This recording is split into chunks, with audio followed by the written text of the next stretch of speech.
Welcome to infoshahin চ্যানেলে। তো আজকে আপনাদেরকে দেখাবো কিভাবে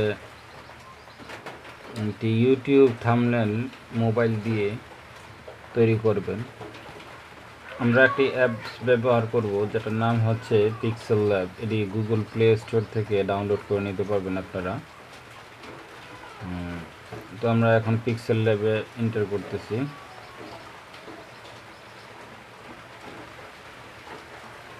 পিক্সেল ল্যাব ওপেন হলে এরকম একটি ইন্টারফেস আসবে। তো এখানে আপনি নিউ টেক্সে ক্লিক করলে আপনি নতুন যে টেক্সট অ্যাড করতে চান তাহলে এনে একটি ক্লিক করবেন।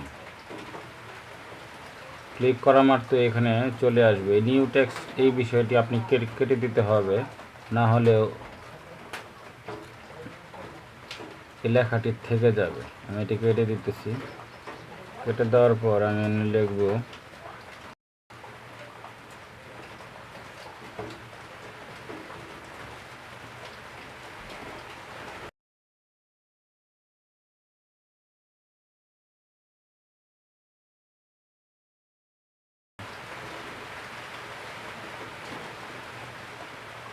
এখানে লিখতেছি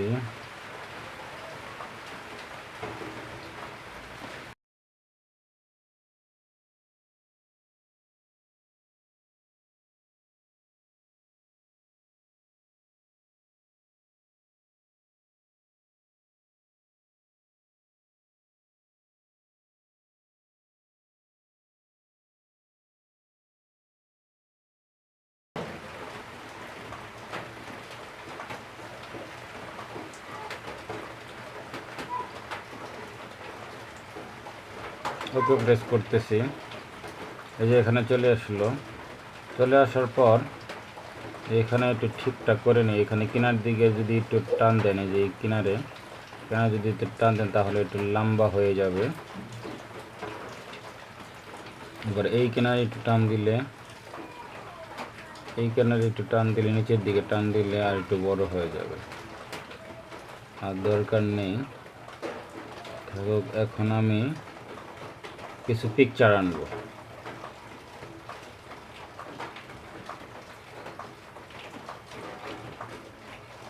এখন এটাকে আপনি ইউটিউবের মতো ইউটিউব থাম্বনেলের জন্য যদি এটা সেট আপ করতে চান তাহলে এখানে এই 3 ডট আছে, এখানে ক্লিক করবেন। 3 ডট দেখতে পাচ্ছেন, এখানে ক্লিক করলাম। ক্লিক করার পর এখানে চলে আসবেন আপনি এসে ইমেজ সাইজে ক্লিক করলাম। ইমেজ সাইজ দেখেন এখানে কাস্টম আছে। তো আমি কাস্টমে না গিয়ে আমি সরাসরি আপনাকে দেখাচ্ছি কীভাবে থাম্বনেল তৈরি করবেন। এখানে একটি ডিফল্টভাবে দেওয়া আছে। এখানে কাস্টমের এই তীরটার মধ্যে ক্লিক করবেন। আমি তীরে ক্লিক করতেছি। তো এখানে দেখেন ইউটিউব ব্যানার, ইউটিউব থাম্বনেল। তো ইউটিউব থাম্বনেলে আমি ক্লিক করার মতনই আমার যে সাইজ, ওয়াইড এবং হাইট দরকার সেটা দিয়ে দিচ্ছি। আমি ওকে প্রেস করব। এখন কিন্তু আমি ইউটিউবে থাম্বনেলের মতো এটা হয়ে গেছে। এখন আমাকে রিসাইজ করার কোনো প্রয়োজন নেই, কোনো কিছু করার প্রয়োজন নেই, এমনিতেই অটোমেটিকলিভাবে হয়ে গেছে। তো আপনি যদি কোনো ছবি এখানে অ্যাড করতে চান তাহলে এই যে এখানে দেখুন অ্যাড একটি অপশন আছে। এখান থেকে ফ্রম গ্যালারি প্রথম টেক্সট আছে, ডাটা আছে, স্টিকার আছে। এখানে ফ্রম গ্যালারিতে যাবেন। ফ্রম গ্যালারিতে যাওয়ার পর আপনার রিসেন্ট একটা বিষয় দেখাবে যে আপনি আগে কোথা থেকে এগুলো আনছিলেন ফাইলগুলো। তো রিসেন্টে আমার এরকম ফাইল নাই, আসতেছে, একটু ওয়েট করবেন। এই যে আমি এগুলো ইন্টারনেট থেকে ডাউনলোড করে নিছি।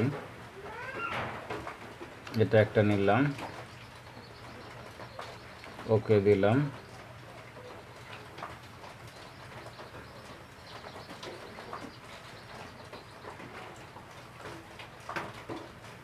এটাকে একটু ছোট করে নিতে হবে।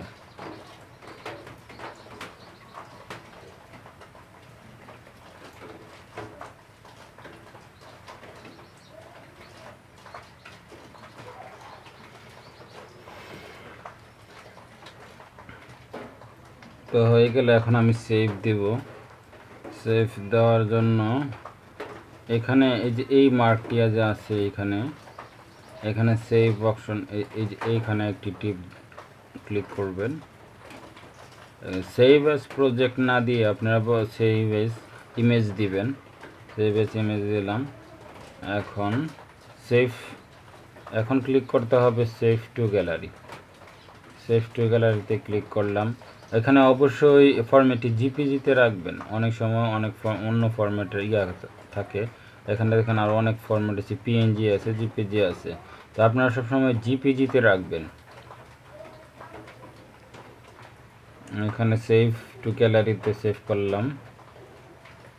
এখন একটি অ্যাড আসবে, যদি এটি অ্যাড আসবে এটা কেটে দিতেছি।